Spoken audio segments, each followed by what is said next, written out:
Because the first thing to tell you I about, got one for him. well, it's a business tool that's going to help you establish your business, get customers. You're going to love this tool. It's free. And it's hard being an entrepreneur. You know, we need all the help we can get. Entrepreneur, I don't know if you know this, but it's a French word. It means I work in my underwear. And then I'm working all the time. Those of you who run your own business, don't you feel like you're a circus act? You're the plate spinner act, and it's like, oh, I got to do this email. Oh, wait a second, I got to get a marketing plan. I got to spend. Oh, I need branding. Oh, I got a tweet. Okay, I got a tweet, and I have to get ready. That's why I thought it was a new one. I mean, LinkedIn. Wait a second, I forgot. I have kids. I have a family. I have to spend that way. And I have a husband. Oh, he's a codependent. All right, doesn't that look like your business? Sometimes running my own business, I get so overwhelmed. I don't know where I am. And that's when I go to a shopping mall. And I stand in front of that store directory because it says, you are here.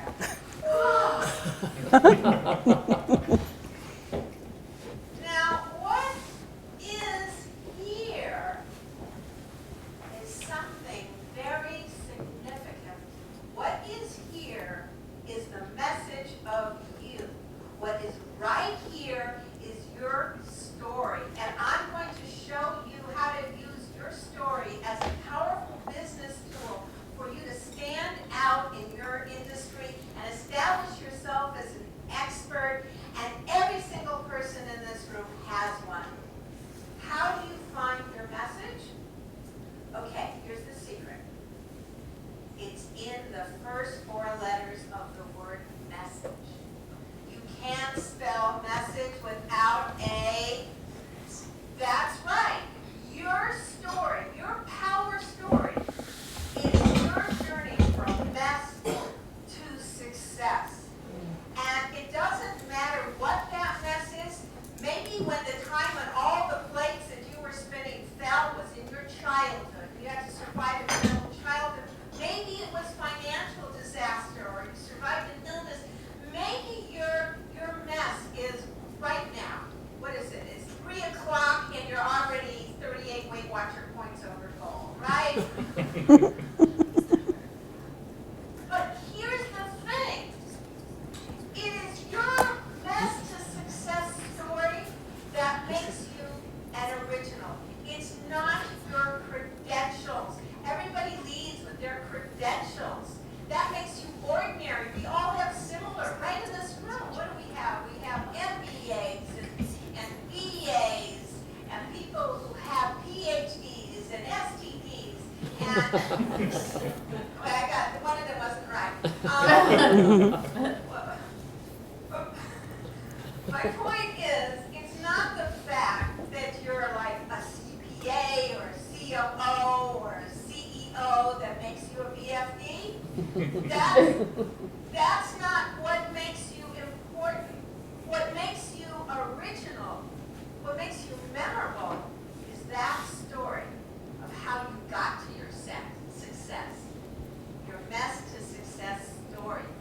You know, as a stand-up comic, you know they say comedy is tragedy plus time. And I teach a lot. I teach people, some people can't even admit that their life is less than perfect. And they can't connect to an audience. You know, I had one woman, I'll never forget her, she said, oh no, Trudy, my life is perfect, my teenage is perfect, my husband is perfect. You know, I guess if I do have a problem, it's that I can't seem to gain any weight. Everything I eat goes right to my breast. You know? These people are funny, and they can't connect to people. You hate them. You know? When we do comedy, Yeah, it was great, awesome. One woman in the class had cancer. And I said, I don't know, maybe you want to wait till you're, over chemo to talk about this. And she stood up, but she said, this illness has taken away my health. And I'll be damned if it's going to take away my sense of humor. Wow. Well, wait a second. Let me tell you what happened. She got up, the Hollywood Improv, and she said, I have cancer. Ooh. And then she said, maybe you saw my car in the parking lot, the one with the bumper sticker. Lose weight now. Ask me how. All right. What happens in that moment is magical. In that moment, she turns a problem into a punchline. She turns her mess into success.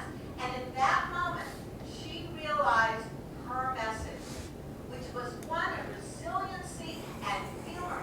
Then she turned it into a website. Then she turned that message into a book. And then she turned that message into her business where she's a professional speaker.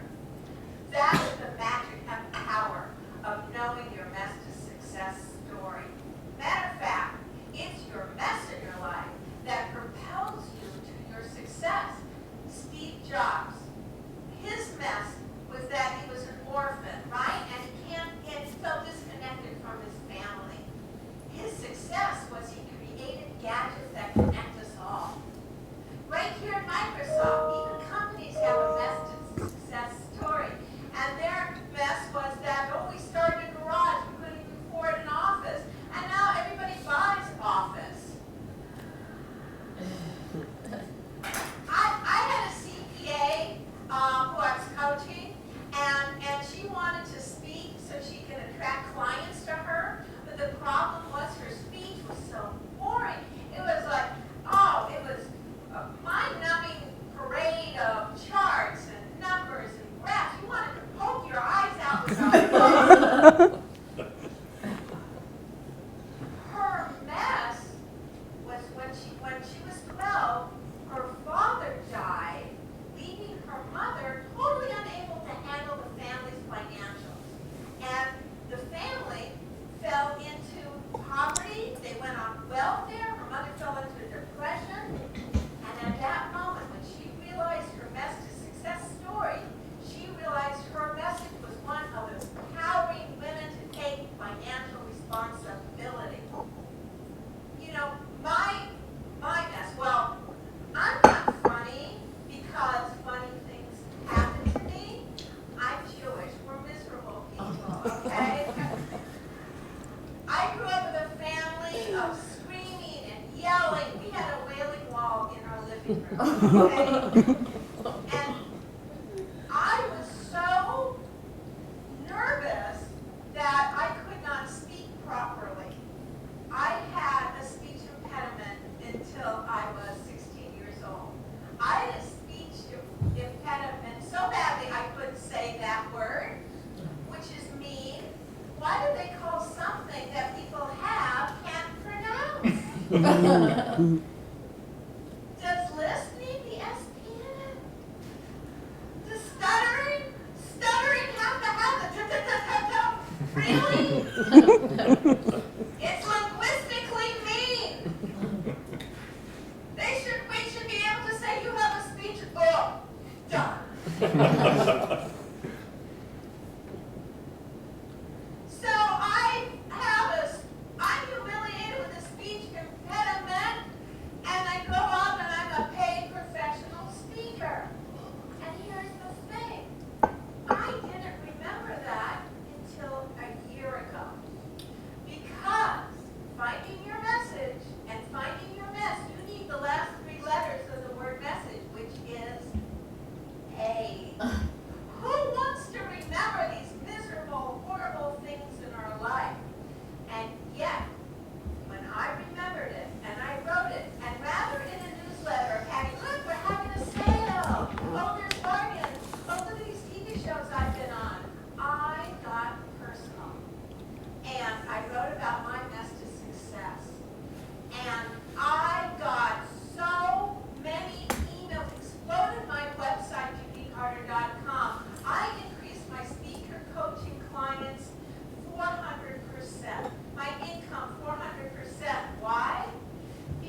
I don't know if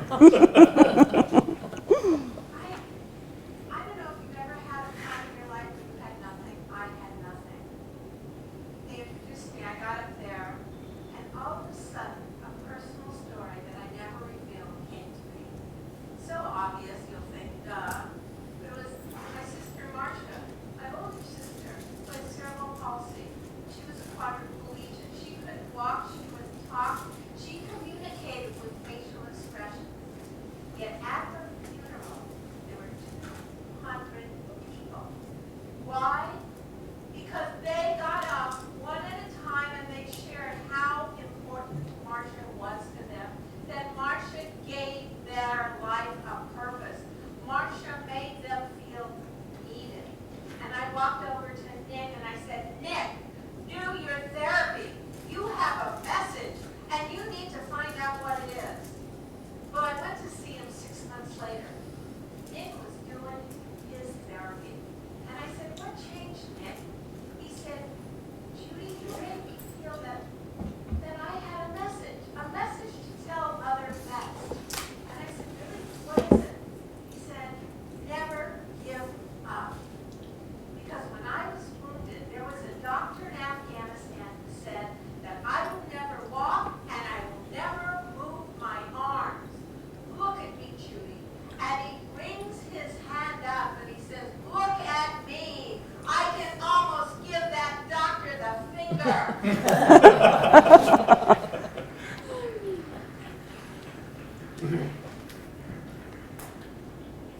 Find your message. It's special. It's profound. You probably have forgotten about it. Find the message of you and start changing lives. Thank you. So what don't you want your clients to find out about you? Write it down. What would you really rather your clients, the people that you want to impress and reach, don't find out about you? Do not.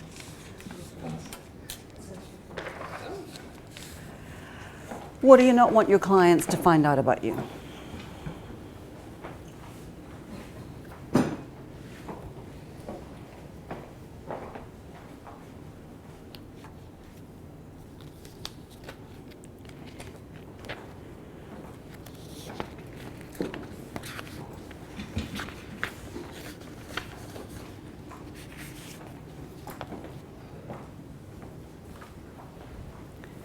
Did it make sense what she was saying? Yeah. She's brilliant. I work with a guy and he says all the time, your biggest message, your biggest message. Mm-hmm. Mm-hmm. So the challenge for you, we're agreed, is to stand out. The thing, and the only thing that you have got to stand out with is you. And everybody's running around being equally qualified, and the only thing that makes you totally different from everyone else is your story. It's the thing that most people don't see or don't pay attention to because they're so close to it. When I blew my business and I fixed it again, I decided to share that with my followers. Partly because up until then, my life had been such a breeze and everybody saw my life as such a breeze, and I was so lucky because I came into life coaching just at the right moment and I figured out how to get into the media and all of that. But honestly, I didn't feel comfortable with people not knowing the true story of what had happened. I really didn't. I felt like I was being, just not really honest with people. But what I didn't want to do was just splurge all over them about how, we had to move house and I lost my lovely flat, and one weekend we only had beans to eat and I had to bounce a check in a restaurant to have a decent meal. I didn't want to do that. So I waited until I had turned things around, and then I sent out an email saying, listen, you want to sign up for this telecall? It's going to be really interesting. I'm going to share with you some really honest stuff about how I messed up big time, but how I fixed it pretty quickly too. I'm going to show you exactly what I did to sell 22 people, a £6,000 program. Anybody interested in hearing that? And I just put that out there, and then my friend who was helping me in the business at the time called me, and I was at the hairdresser. She said, "My God, we have a problem." I said, "What's the problem?" She said, "All 500 lines, spaces on the call have just gone. It's gone insane." And I had never had a response to a telecall ever, nor since. So if you're willing to be honest with people and you turn it into something that is relevant for them and useful to them, you will connect with people. The world is full of experts, and many of them, God bless them, are quite boring. The thing that will make you really interesting is if you're willing to be human, but also if you're willing to make your transformation their transformation. So remember, what got people to that call was not just Fiona talking about her sad story, but about the transformation. I did certain things that really worked. They worked fast, made a huge difference. 1 week, nobody interested. Next week, they're giving me money. So I'm going to tell you what that was. So you can apply it too. That's when it starts to get interesting. So when I do a 60 and 90-minute talk, my story, I did a tiny bit of it here today, but my story is about 8 minutes long out of 90 minutes or even 60 minutes. It's no more than 8 minutes. Because then I get on quickly to you and how my learnings are relevant to you. Is this making sense, guys? So let me just, I think, at this point, hand this out, if you would be so kind to take one and pass that on. It's going to take a couple of minutes, if you would. Ruth, take one and pass that on. We're going to take about 5 minutes just to fill this out. Longer if we need it. I shall play some appropriate music.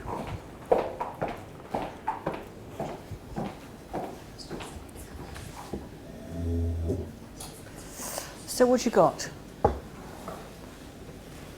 What do you help people with? And what qualifies you to help them?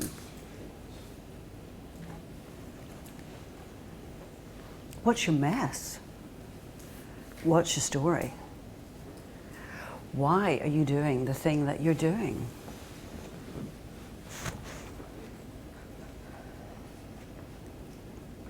Because that's what's going to make you connect to people. That is the source of your credibility. It's not a qualification on paper. Yes, I do know that for certain things, especially things like root canal treatment, you do need to have a certificate. But for most of what we do, it's not the thing that people are interested in. So you need to feel this deep sense of credibility, confidence, and conviction, first and foremost, before you can convey that to anyone else, public or press.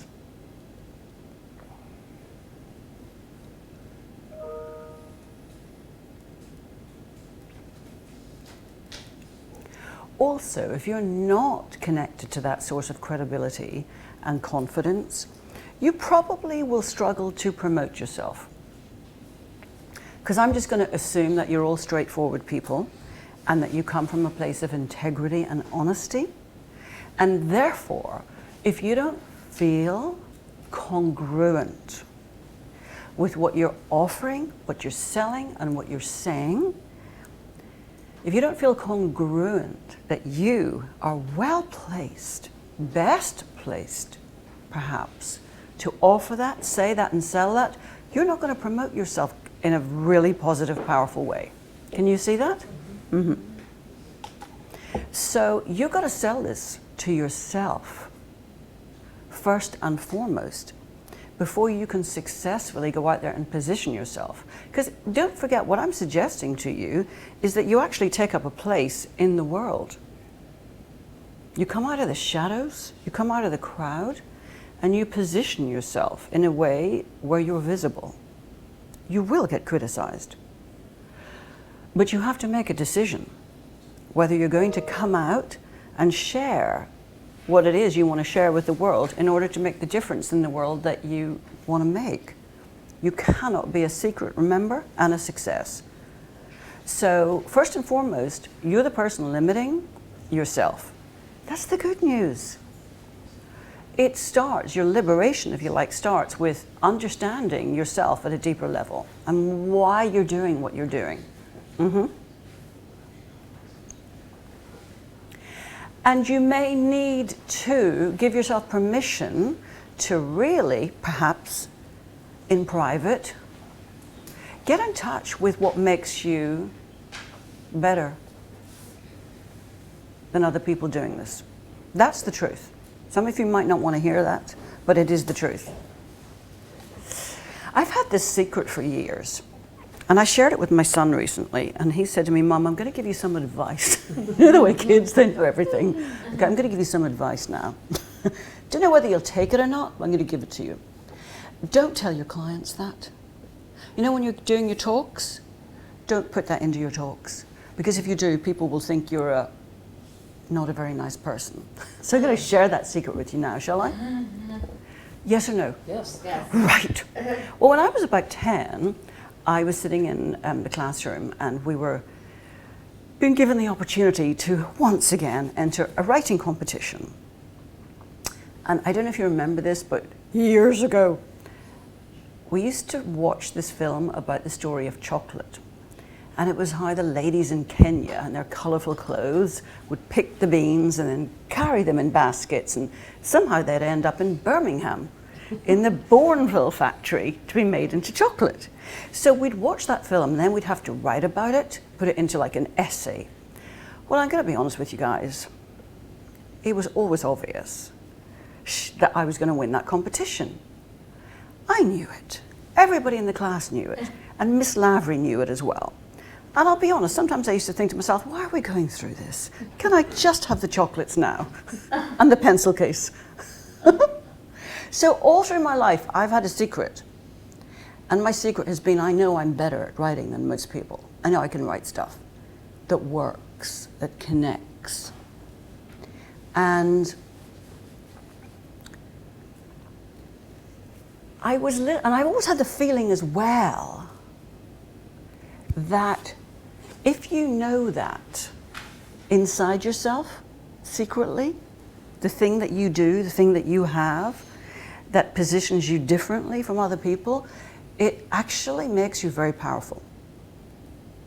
Makes you very powerful. And I've never really shared that with anyone for the reason that my son said, Mum, don't share that with anyone. Just tell me. So I was driving around the coast in Ibiza about 2 years ago, and I was listening to a CD, as you do, of Dan Kennedy. Now, Dan Kennedy is the father, grandfather, guru of modern marketing. Have we all heard of Dan Kennedy? Okay, well, don't worry about it. I'm going to tell you the most important thing that two most important things that he says. So anyway, I'm listening to this CD, and he's been interviewed, and right at the end of the interview, the interviewer says, now Dan, is there anything else that you want to share with the listeners here about, success and standing out and everything? And there was a pause. He said, well, there is one thing, but if I say it, I think that people are just going to think I'm a bigger arsehole than they already think I am. And she said, oh, well, no, you got to share it. You got to share it. So he said, okay. When Andrew Carnegie is America's first billionaire, he was Scottish. When Andrew Carnegie was commissioning Napoleon Hill to write Think and Grow Rich, he said, I don't think this ended up in the book, but he did share an observation with Napoleon Hill. And the observation was that he noticed that all his millionaire friends and peers they all had one thing in common. Every single one of them. They all secretly believed that they were better than people around them. Now, I almost swerved off the road at that point because I just said, shit, that's the thing that I've known inside. But now, wait a minute. You could dismiss that and say, that's just plain arrogance. Nobody should be walking around like that. But here's the thing. If you're a sane person and a grounded person, you can make that work for you. Because I actually believe God is no fool. I believe that every single one of you has been given God-given gifts. And if you can just bring those God-given gifts out, polish them a little bit for sure, and present them to people in a way that they can grasp the value of them quickly, your life's going to be so easy, and you will make the difference in the world that you want to make. You will feel that you're doing the thing that you're here to do. So, if I can do one thing with you today, it's to help you connect deeper to that source of credibility. That will give you confidence, a really deep-seated, grounded confidence that will allow you to position yourself in the world, in front of your public and in front of the press, in a way that lets you feel congruent and comfortable. Now, the second thing that Dan Kennedy said, and this is a writer-downer, he said, the people who come to you have one question in mind when they look at you, and you better be able to answer that question. And if you can't answer that question, you are really going to struggle in business. And the extent to which you answer that question, how well you answer that question, will determine your success. I totally agree with him. And that question is, he said, this is what your people are asking when they look at you. They're asking, why should I do business with you versus all or any other options? Why should I do business with you versus all or any other options? You have got to be able to answer that question from a really deep place. You see, the more convinced you are of the value of what you offer, the more effective you're going to be in the world, the more successful you are. I spoke to somebody last week. I did a masterclass yesterday. I spoke to someone last week, and she had already got plans for yesterday. And I said to her, I'm going to be really honest with you. I mean, I gave her some insights about her situation. And I said, I'm going to be really honest with you. You should cancel your plans, that other workshop that you have paid for, and you should come to my masterclass. And I'm going to give you 3 reasons. Number 1, I have just seen you in a way that you haven't been seen before. Number 2, I've just told you exactly what you need to do to fix this problem you've got. And number 3, you're just going to go to another goddamn workshop that you've been going to for the past 2 years and get tons of information and get clogged up. Thankfully, she did come. And I said to her yesterday in front of everyone, are you glad that I was that straight with you? And she said, God, I'm so glad you were that straight with me. You can only be that straight with people if you're clear within yourself the value of what you're doing. Otherwise, it comes across as salesy and pushy. You also have to lose your concern about criticism of being salesy or pushy.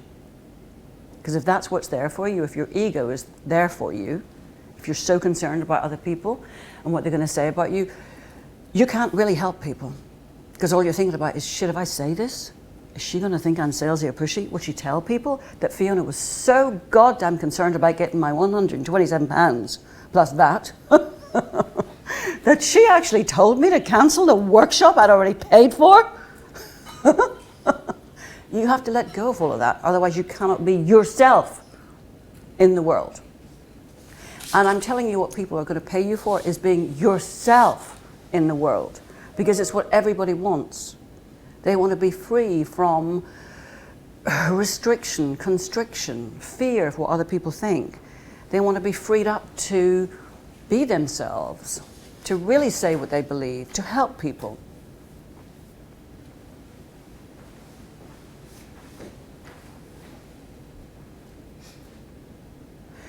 Anyone got any messes they want to share?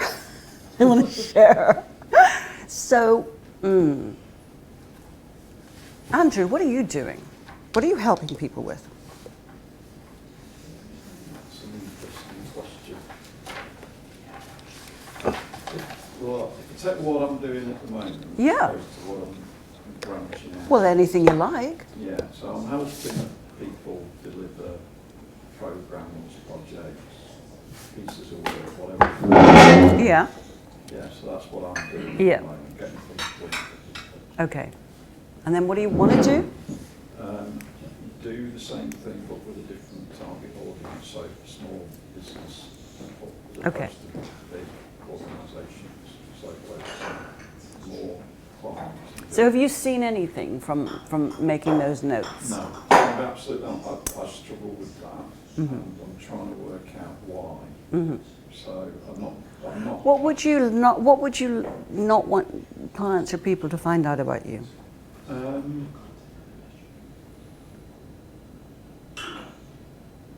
Well, you see, that's an interesting question. So, so I'm sort of reflecting on that. There's probably a lot of time. What time is it now? So we'll finish it. Come on, what would you really... We've all signed our confidentiality agreements here, haven't we? That, in this sense, that, well, I don't know whether it's something I wouldn't want people to find out about me or not, but I do like to find easy ways to do stuff. No, that's not the thing. Okay. You can think on it a little bit more, Yeah, I think for sure. Judy? Ruth. Ruth. Oh, because you saw Carter. What would you not like other people, clients perhaps, to find out? Or just what's there for you from going through this? One of the things at this moment, which I wouldn't like my clients to know, is where I live. But that's because that's kind of always been ingrained with the work that I've done. I used to do social work. So That's not the thing. Yeah. That's just a technicality thing. But, Yeah. in terms of my story, my mess, I'm a victim. Well, no, never word that. I was Okay. a victim of child sex abuse. Okay. And so I do share my story. Okay. I do talk to the people that I do direct work, not the people that pay me. So when I'm working with young people that are high risk, I do share my story because I didn't talk about it for 21 years. So I had struggles with that. Life took a different course, but then the change is what I also talk about, changing the mindset and using some of these techniques and strategies to help them where they are. I use a disclosure model, so What's the business that you are offering now or going to offer? Liberty Coach. It's a coaching service, wellbeing for young people, mental health, things like that. So you're working with young people, Yeah. and what's the transformation? The transformation is connection to themselves. Okay. I'm going to be really honest with you. Be careful with your language. Keep it simple so that people, especially young people, grasp it quickly. I'm not going to pay for being connected to myself, but I might pay for the result that being connected to myself could give me. So let's just think about that for a moment. What's the result? So young people, you're helping them be connected to themselves To change their behaviour. so that They become more successful. now you've got my attention. You need to really look at those young people and see what their problem is and what it is they really want. I'm going to bet I've never met a young person in my life who wants to be more connected to themselves. I don't. But I did definitely, who doesn't want to be more successful at what they do? So I'm going to pay for that. Is this making sense? People don't pay Ruth, so... No, I know. Yeah, It's but just a figure of speech, yeah. love. Like they're going to turn up and be interested in what you're saying. Yeah, I'm not going when to I turn come up Yeah. to be connected to myself. I'm going to turn up if you're going to help me be more successful. So What is your what's the transformation? What's your story? So they show up, as it were, and is it a talk or is it direct work that you do? It's What? a mixture of Okay. direct work, What are you teaching them? What's your big message? self-esteem, Hmm. confidence, and Yeah. aspiration. What's your big message? That they can do it, that they can find what works for them, Yeah. where they are. Yeah. So what I'm hearing is that no matter where you are right now, no matter what your situation is, however limited it is, however imperfect you might say it is, there is always a way forward. There is always a way to get the success that you want in life. Does that make sense? That's where your story fits into your message. Does that make sense? Yeah. Because you are the change that they want. You're the living, breathing embodiment of that message. I was in an imperfect situation, and then you give them whatever you decided. I'm just going to guess here. And I made up my mind one day that I wasn't going to live like this for the rest of my life. I accepted I was probably in this situation for a while, but I knew that I didn't have to be here forever. So it's going to be something like that. So you're going to give them 3 things from your experience that you decided and that you did, and now here you are. Does that make sense? Yeah. Excellent. Okay. Okay. Is it? Oh my God! My head's just gone blank. What about yourself? No, it's okay. You can ask me. Talk us about your mess. Talk us about your message. Okay. Is there anything I can help you with? So I'm terribly sorry if I've offended you a moment ago. You did actually. Okay. Yeah, I thought you were very rude. I definitely was very rude, so I'm very You sorry. cut me dead. I heard something I wanted to say. You cut me dead and you called me love, and I just think that's pretty disrespectful. You're absolutely right. I stand And corrected. I'm not ready I to agree speak with you. right now. Okay. All right. Okay. So, Julia? Yep, my mess, let's say, was that when I was younger, I was very good at attracting whoever wanted into my life. And then I attracted the perfect husband, and I had the perfect story picture, but it wasn't, and that completely broke me down. And when I left, I was just another 30-something single mom with 2 young kids, no money, and like basically had left my job to have kids, so had no idea what I was doing. A complete mess. And I had to learn how to get back to who I was, because I was just another name in the crowd of people going out there dating and looking for someone. And I had to learn how to stand out and to use the fact that I was whoever I was, the single mom and everything, to still attract. So despite my, let's say, despite the things that were, let's say, repelling to people, like, oh, I don't want somebody with 2 kids, to still attract. And so I actually went out and learned everything there was to learn, studied the whole dating market, but not just the dating market, the market of self-esteem and how to love yourself better and how to stick out by being yourself so that you don't have to be like everybody else. And that's what I go and teach people. Got it. So that whatever love you find, the first love you have to find is your own. So, is there a particular result that you got then? Yes. Uh-huh. That's a lot. I mean, it's the self-love, but it's also the going back to being able to attract whoever I want to attract. But also to say, okay, if you can meet whoever you want, and you don't have to care if 2 people don't think you're amazing, because the right person will, which is the message that I teach, which is like, it doesn't matter, you don't have to appeal to everybody, but the right person will love you. Got it. Excellent. So it's all about that right person. So is and this going back to traditional values. So I do a lot of traditional value stuff as well. cool? So is this making sense to you a little bit what we're doing here? Oh, absolutely.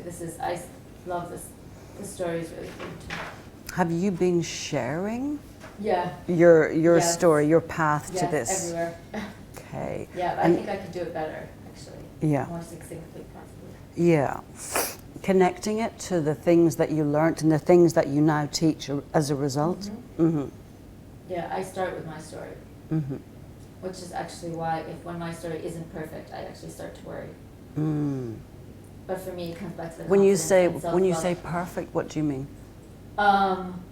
When, because I'm a perfectionist, Mm-hmm. I have my own idea of, okay, this is how I want my success story to look like. Mm-hmm. And so I have What to do you mean? Oh, it's. Do you mean in terms of presenting it, or do you mean in terms of I haven't got the right guy right now? In terms of my own perfect success story for me. Do you mean that you haven't got the right guy right now? Is that what you mean? Yeah. Okay. Okay. I'm glad you said that, because that's probably true for maybe more than one person here today. Mm-hmm. You know, you might think, well, wait a minute, I'm out there teaching this story, Yeah. this transformation, but God, I haven't made the millions. Yeah. I'm not really there. But here's the truth. As long as you're 2 steps ahead of the person that you want to help, you can help them. Mm-hmm. And I actually reframed my story based on that. Yeah. Because then I say, actually, it's about, for me, it's all about authenticity, Mm-hmm. which is why I have the whole authentic thing. But that took a long time to get to. So what I'm hearing from you is that one of the things you're teaching is actually how to get happy with yourself. Exactly. So that means that when you talk, whatever your current romantic situation, you got to bring, that's the elephant in the room. Yeah. It's always the question. And it's always going to be the question. Yeah. So you need to address that straight away. Yeah. And you need, because you will liberate Yeah. everyone in the room. Mm-hmm. And you'll be able to say, you know, here's the deal. You know, right now, some of you are probably thinking, well, wait a minute. Yeah. Is she in the the rose-covered cottage with the great guy and all that? And the truth is, right now, I'm not. But what I am is really happy with myself. And I know that I will attract what I want because I'm out there doing it, which is the story. Perfect. Mm-hmm. Perfect. Perfect. Cool. Excellent. Cindy? I knew this time would come. Well, it's interesting. Story. Well, there's what I thought I was going for, but then having gone through the sheet, I just had one of those aha moments. So, and it came from thinking of what the mess is, and then the question about what wouldn't I want people to know about me, and that goes back to the story I shared when I did the talk at the Best View, which I don't normally talk about, and it's made me see this in a different way. So I'll start with that. And so what I wouldn't want people to know that inside of me is still the little girl who was born disabled and who was always made fun of and beaten up and rejected by my sister and told you're ugly, you're horrible, you'll never fit in. So I don't want people to see that. And I was thinking that the mess is never quite feeling that you're fitting in, but that by not fitting in, you're different and you can succeed with that. And the target audience that I've focused on is women in the corporate world, because I understand that. And originally my message was, look, I know what it's like to be the only woman in a male-dominated field, the only woman on a board, and understanding all that. But I'm switching it to, well, that is, in fact, not quite fitting in because you're the only woman in that. So I don't know if that's enough to have you give me some advice on, but that's what I'm thinking. What I've been working on with people generally, and I'm just getting this going, is confidence, and just a little bit about finding themselves and feeling comfortable. But I've always felt that confidence was too general, and so It is. Yeah. And here's the other thing. That's the vehicle. yeah, that's a good point. Okay. What you're so if I come to you and you help me with my confidence and I get that, what's that going to lead to me getting? Ahead in life and successful. Now, are you teaching me to get ahead in life, or are we talking about business here? So you're talking about, you're addressing women in the corporate world, yeah? Mm-hmm. A lot of what people talk to me about are the problems they have with feeling intimidated, the work-life balance. So where I come from is if you have the confidence in yourself, you can withstand the intimidation because you'll be centered. These are all woolly words, but that's what I'm thinking. Sure. But what I'm hearing is that you're really helping those women get ahead in business. Yeah. That's right, because by being able to handle all of that and being assured of themselves, they can move ahead.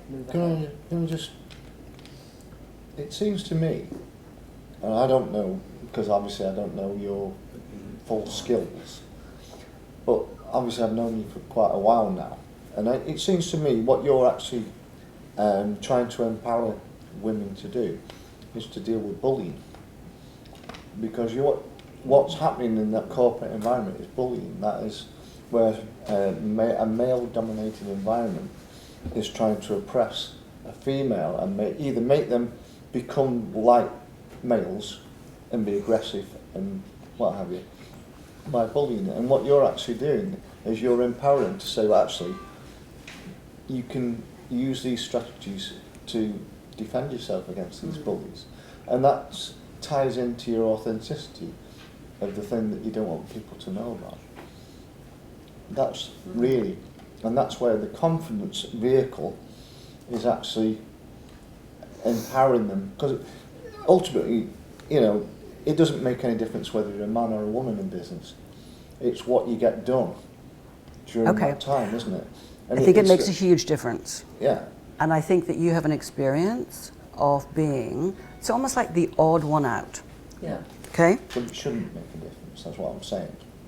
Okay. It shouldn't be a case where you... No, but we're just dealing with life as it is now, and life as it is now, at the level that you've worked at, it's been, at times, a male-dominated environment. I can only imagine, I mean, I can literally only imagine what that must be like. I would never want to be in that situation. Exactly. But you have navigated that world, and you have navigated it successfully. So, really, what I'm hearing that you're helping women do is get ahead in business. We might get a little bit more sophisticated with our marketing message, but not too much, because we only have 7 seconds. And we're not going to use big, fancy, cute words either. But if we were to really drill down, I'm hearing, and I think get specific as well, it might even be corporate life, get successful in corporate business or global business or whatever we want to say, that it's clear. I don't really see it as female entrepreneurs that you're going for, because it's a whole different world. When you're in corporate, that's easy, my God. All you got to do is do your thing and do it well. Over here, it's like, it's a whole other ball game. So what I'm hearing is you've got this experience of a hostile environment, of surviving a hostile environment. From your childhood already. Yeah, that ties back to... Yeah, that's what I mean. So if we were to really look at what you know about, more than anybody else, more than perhaps the person next to you, what I'm hearing, Cindy, is that you know about surviving and even thriving, making it through a totally hostile environment. Yeah, that really resonates. That's, yeah. Yeah. So, I like for that. example, in that environment, what is one thing that you must have done or decided in order to survive it? I mean, what age are we talking about? 8? The age for which particularly? You're looking at your hostile environment in your childhood. From the time I was like 4 years old onward. Okay. I mean, the whole childhood was like that up to high school. Okay. So there wasn't one defining moment. It was a continuum. But I decided I wasn't going to pay attention to it. Okay, so trust me, you might not get it today, Okay. but think on this. Okay. There will be a defining moment. Okay. A moment when you can track back to that was either, just the worst moment, or it was a moment that you remember making a decision. Okay. That's what we want to hear about, because then we can be there with you. We can be sat next to you on the sofa. I've got that now. I know the defining moment. Okay, so tell us about that. What age were you? 13. Okay, so where are you standing or sitting? I'm in high school, Mm-hmm. and I decide that this is it. I'm tired of being made So fun what's of. happened? Something must have happened. You're not just walking down the corridor having that life-changing epiphany. Yeah, okay, so what had happened was that it was someone else had pushed me down the stairs because of the problem with the legs, my kneecaps used to pop out.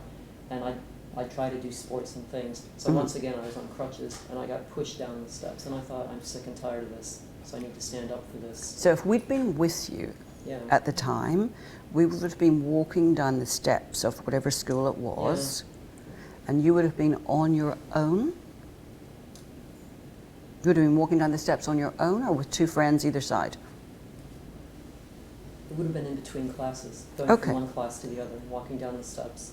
And then somebody had to carry books for me because I was on crutches. Got it. Someone came from behind and just pushed me down. So hard. So you fell Yeah. down the concrete Yeah, stairs. down the steps. Yeah.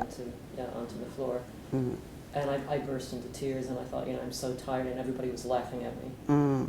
And it was in that moment when I just decided I can't take this anymore. I've got to do something to change Mm. because this has been continuing.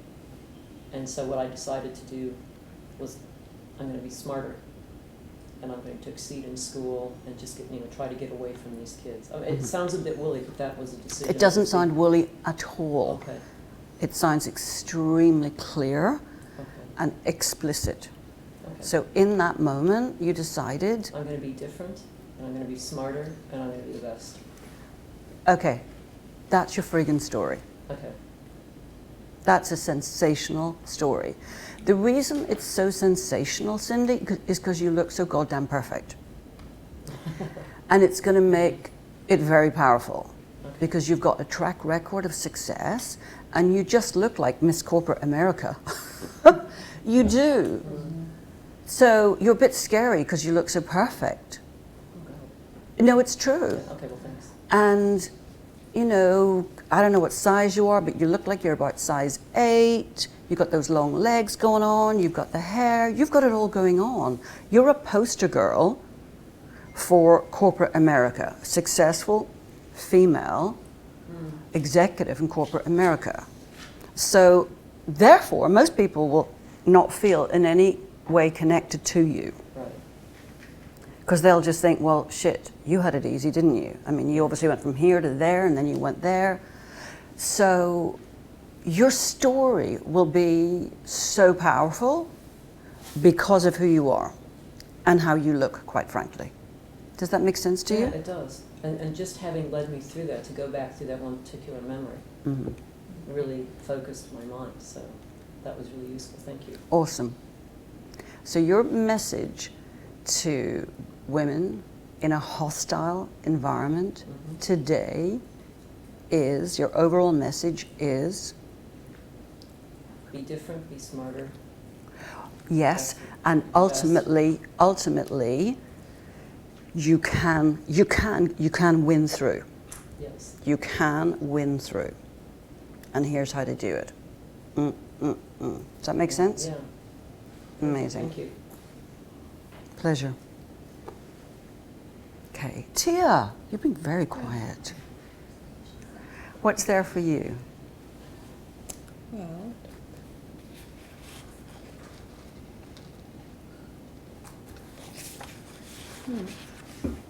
I'm not sure really right now.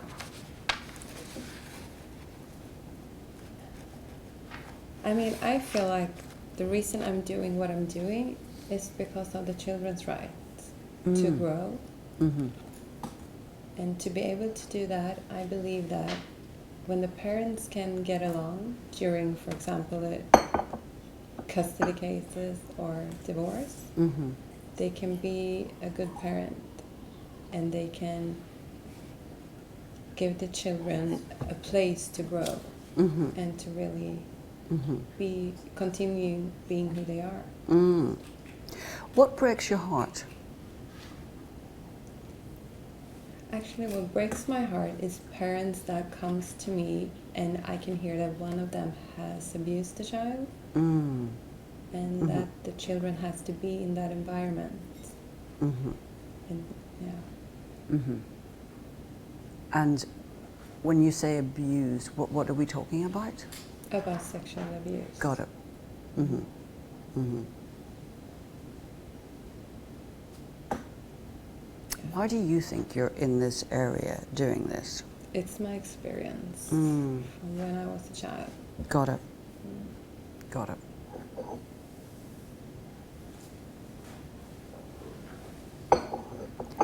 That's your secret sauce. That's the thing that makes you better at this than others who may have gone into this field as a straightforward career choice. Does that make sense? You know better. You know more. You know deeper. You can spot things a mile away, Yeah. correct? Amazing.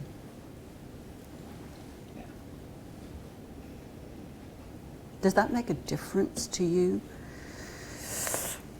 The fact that The fact that you, if you give yourself permission to really connect to that, does that make a difference to you? absolutely, Mm-hmm. it feels real. Have you grasped that now more than maybe previously? Yeah, Mm. yeah, really. Mm. I had to look into that. Mm-hmm. Yeah. And also I feel like when I'm in court and I know the background, it gives me like power.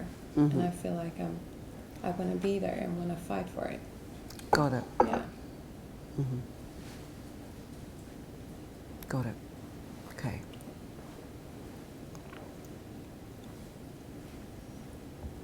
Peter?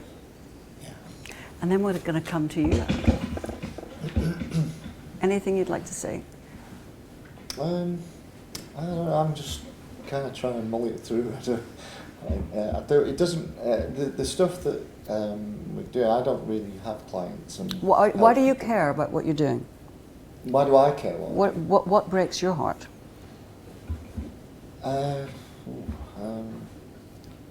What in life generally? In your area? In that? Don't know. Why do you care about what you're doing? Why are you doing it? I'm interested in it. Mm-hmm. That's the. I think that's the thing I'm kind of grappling with at the moment. Whether it's worth me putting my time into it, because I do it because I enjoy it.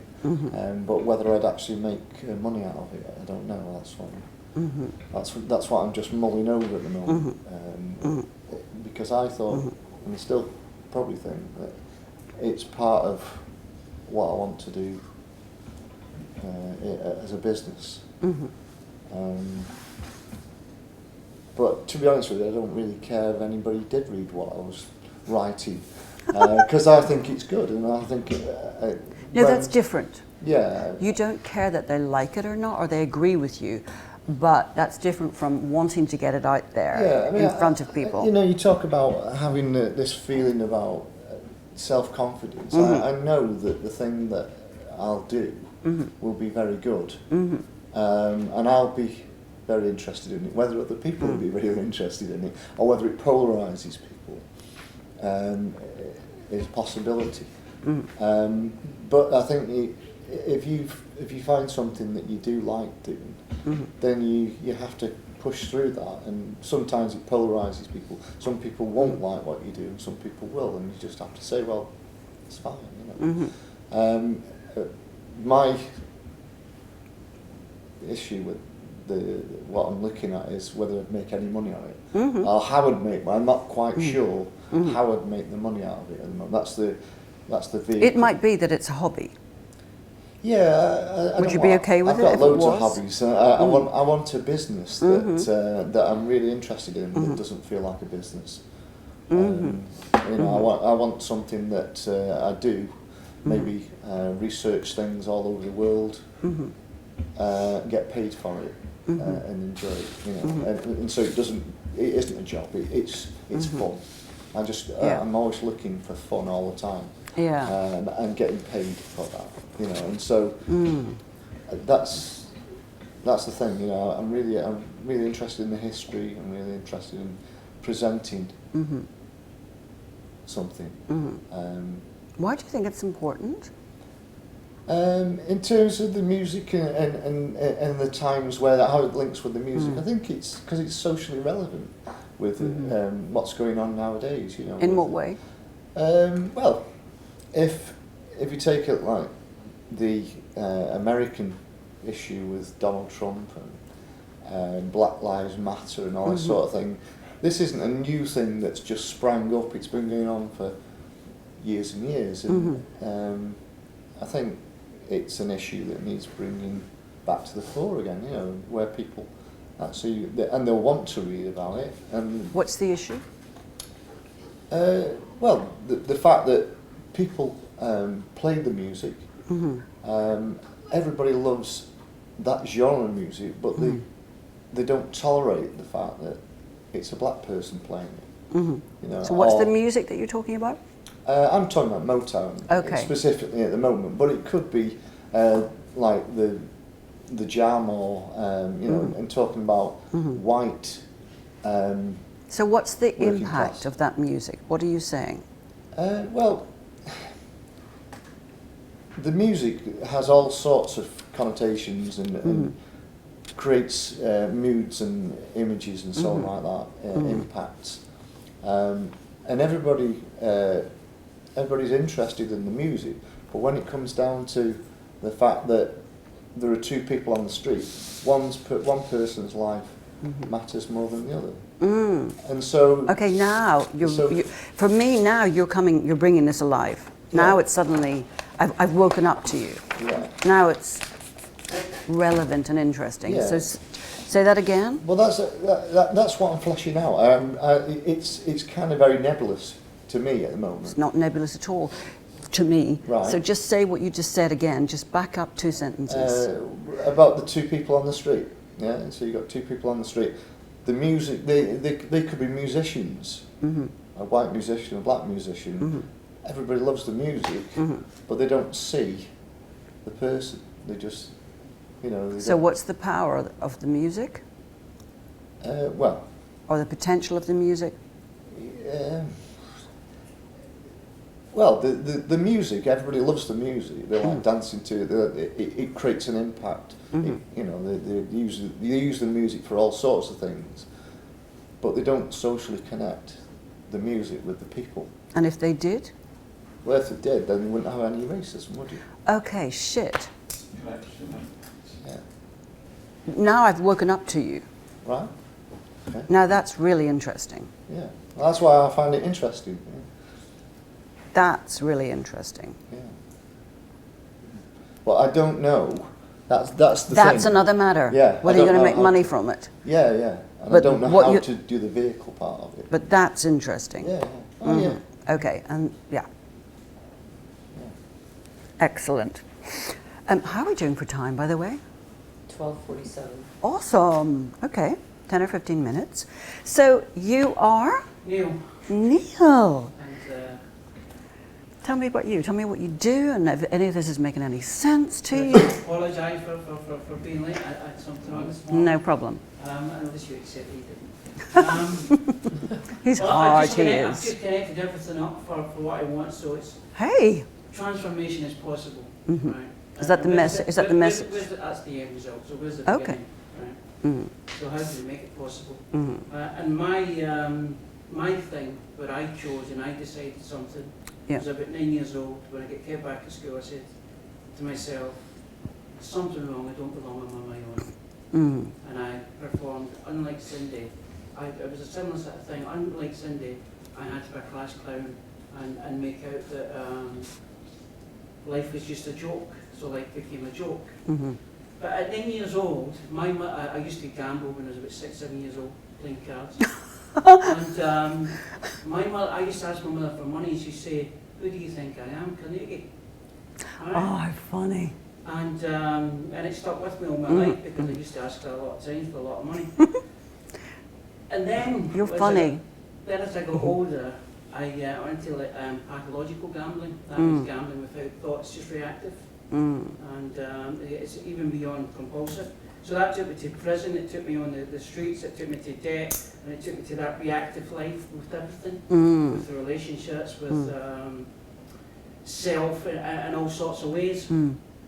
Until I stopped gambling.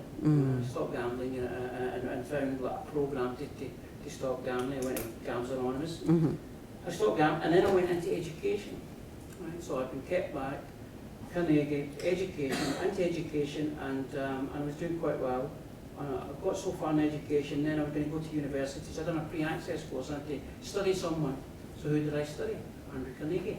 I studied Andrew Carnegie, and what I found about Andrew Carnegie was he grew up in a crofters up in Scotland, and he moved when he was about 7 years old to America, came from Dumfries, and he got a job in the railroad, and what he done was he learned everything there is to know about the railroad, and I mean, he knew everything about the railroad. He got into property, and he got into steel when he was a steel magnate, along the same parallel with Rockefeller, and what I really sort of liked about him, like drew me to him, he built 2,000 libraries. He didn't want to give money to church and religion like a lot of philanthropists, and I used to think that was somebody who cheated on their wife. But he actually built 2,000 libraries. He sent £20 million to the Philippines for their independence, and employed all these people. And Napoleon Hill, Napoleon Hill came in one day, and he said, I don't know if he's up for the job, and he get a stopwatch. And he set it for a minute, and if he didn't like say yes within that minute, he wasn't the man for the job. So he set his stopwatch, and he says, I've got a job for you. He said, it'll take a long time, but it'll make you an awful lot of money. And I need to know if you're up for it. And I'm not going to tell you what it is unless you say yes or no. And he said yes, right? So what he said was, the job is to find out the characteristics, the personality traits, the hobbies, the drive, the motivation behind people who are millionaires. Not the ones who have got it, who have inherited it, the ones who have strived to get it from nothing, who have actually sort of kind of put themselves out there. He said, you can start with me and then move forward. And the book that came out of that was Think and Grow Rich. Yeah. And that Think and Grow Rich is the Bible of Bob Proctor, who does all the seminars, sort of thing. And what was more peculiar was the college that I was at is actually called Carnegie Road. Oh no. Oh wow. And I have a mentor, and he gave me the book Napoleon Hill, Think and Grow Rich. Yeah. And, funny. So then, with the gambling, I get into prisons and work with gamblers as part of my recovery sort of thing. And that's where I was this morning. I was seeing a client. So what I want to do is transform people who gamble, and not just through my experience, but that reactiveness. It's really an all addiction reactiveness, because it's like a light. So, what is your message? My message is transformation is possible. Okay. Okay. And what is different about what you teach? From what you learned, from what you know? What I teach from what I learn from what I know is choice. And this came off my head last week when I was with somebody else. Well, listen, you don't have to make it up from thin air. Where you should be looking for this, Neil, is to yourself and your own experience. Well, that's what it is, choice. So, number one, you made a choice, correct? When was that? In fact, I'll probably say the choice wasn't a choice. I'll probably say the choice was a decision. Okay, so you made a decision. I made a decision. Which is When? different from a choice. Yes, indeed. Yeah. So when was that? I'll tell you when that was. That was the 9th of April 2005. That's the way you want to go when you are sharing your story. God is in the detail, and people will connect with your honesty. So you want to give them as close to the hour and the minute and the day. So say that again, Neil. It was the 9th of April 2005, about 3:30 a.m. on a toilet seat. Steady with the details. Okay. So we just need to know where you were in terms of at home or in a cafe or something. But when you start talking like that, we are listening. Now, before you came in, I don't know if I mentioned this, but you know, the story is so important to a point. because it positions you and it gives people a reason to trust you and listen to you and learn from you. So in a 60-minute talk or a 90-minute talk, your story is about 8 minutes, because then you want to get to the teaching, to the learning.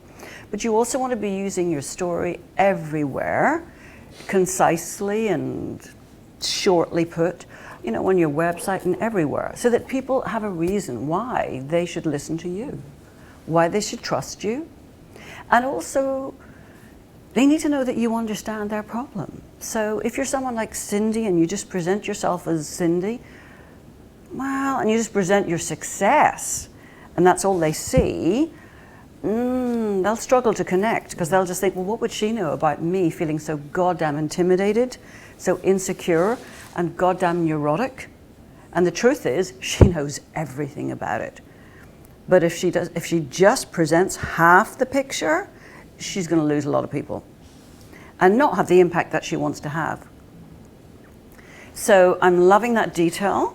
So you're in your home, and did something specific happen? Was there a phone call, or did you just, what happened? There was a voice in my head that says, at that time, a voice in my head says, it's the drink that's doing the damage, why don't you stop? Mm-hmm. So I stopped drinking 3 days later. Mm-hmm. And through stopping drinking, I stopped gambling. Through stopping gambling, I stopped smoking. Then I started to get autonomy and look at my life and get into education and find qualities of myself. So you started to turn your life around, and it began with a decision. It was, this is life. This is what happens. We make a decision, something happens. Maybe there's a tipping point that leads up to that point, but the point happens, and in that point and in that moment, as Tony Robbins would say, our destiny is formed. And that's what we want to be sharing with people, and that's what's interesting. So you made a decision in that moment. So you're going to teach that. You're going to teach that all change starts with a decision. You have to make the decision. That's the first step, correct? Yeah. So what's your second teaching, Neil?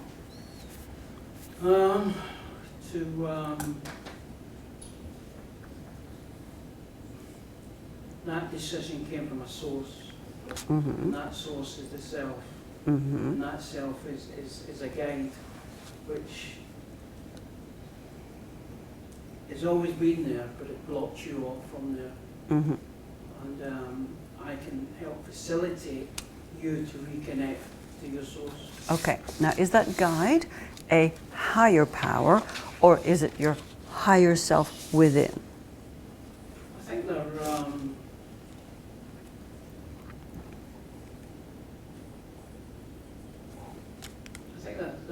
they're connected. The organismic selves, I think, that's the one within, and Okay. that's in the flow of the moment. Mm-hmm. So are we going spiritual here? Are we saying you've got to connect to something above and beyond yourself? To be honest, to be truthfully honest, I think yes. I think we need to be truthfully, brutally honest, don't we? Yeah.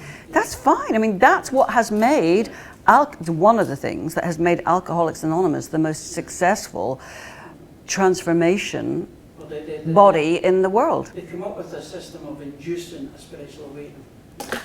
So your second point is you need to reawaken your spiritual connection, correct?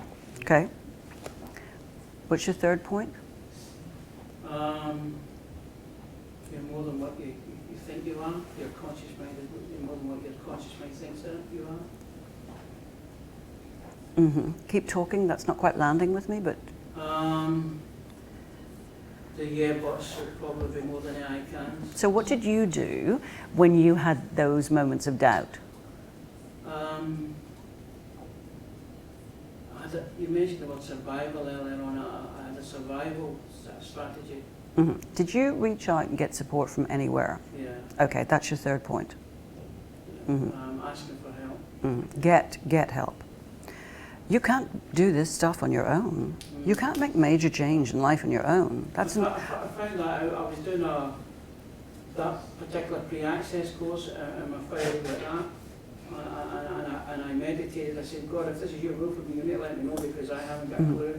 And I went and I'm doing the dishes or something, just give you, why don't I take all my work up to the tutor Mhm. and ask her to what's going on. I took all that, she went, that's a handout, that's a handout, that's a handout, that's a handout. And broke it down and then gave me a kind of linear process how to sort of kind of go about things. So what do you, we'll finish for lunch in a moment, but I'm just curious what you are, if you like, selling. What are you offering? If you were to give a talk, what's the call to action? If you were to get in the media, what would you want the result to be? What's your business? Education and the youngsters who have never gone those sort of type thing. Would it be the youngsters, maybe actual teachers, educating teachers and people in that. What do you do now for a living? I work in mental health. Okay. Okay. Mm-hmm. And I'm studying it, and I have a placement working with gamblers, counselling. Okay. So is there something as well as that you want to do or set up? Seminars. I'd love to do a seminar with 300-400 people, and So I think you need to get clear on who you want to help. I mean, you have an amazing story. You have a great story. You just need to now get clear on who you want to help and what your message is. You're clear on your mess. You've got your message, so it's who you want to help. Mm-hmm. Mm-hmm. And I think we're pretty clear on the message, on the means, the message of transformation. Is that making sense? yeah. Mm-hmm. Thank you for being so honest. So guys, I'm going to propose that we have a lunch break.